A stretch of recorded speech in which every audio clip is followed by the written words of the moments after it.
Les premiers rois capétiens, c'est le début d'un pouvoir à construire. Comment ces souverains ont-ils posé les bases d'une monarchie durable? En 987, Hugues Capet est élu roi des Francs. Ce moment marque le début d'une dynastie qui va régner pendant des siècles. Contrairement à d'autres monarchies depuis de l'époque, le pouvoir capétien n'est pas encore ancré, mais fragile, mal défini. Hugues Capet n'hérite pas d'un royaume solide. Ses pouvoirs sont limités, réduits à des domaines autour de Paris.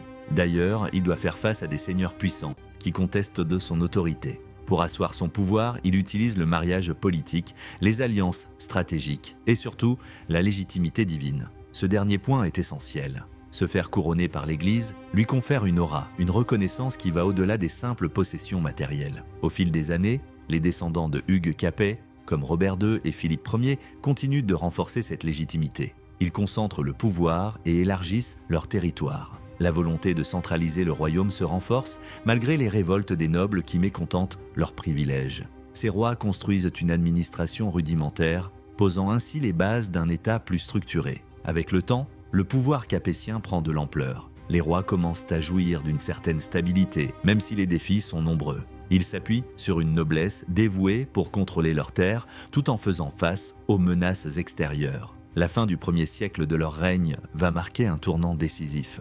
Les rois capétiens vont progressivement s'affirmer comme des figures centrales dans la vie politique française, ce qui les rend incontournables dans l'histoire. Ce processus d'affirmation est jalonné d'épreuves touchant aux limites du pouvoir royal, mais c'est une construction qui s'inscrit sur le long terme. La saga des Capétiens commence ici sur les bases d'un pouvoir que bien des rois tenteront de peaufiner. C'est cette stabilité dynastique, génération après génération, qui permettra plus tard aux Capétiens de reconquérir le pouvoir royal face aux grands féodaux. Dans le prochain épisode, on verra comment cette dynastie va peu à peu imposer son autorité et préparer l'émergence d'un vrai royaume de France.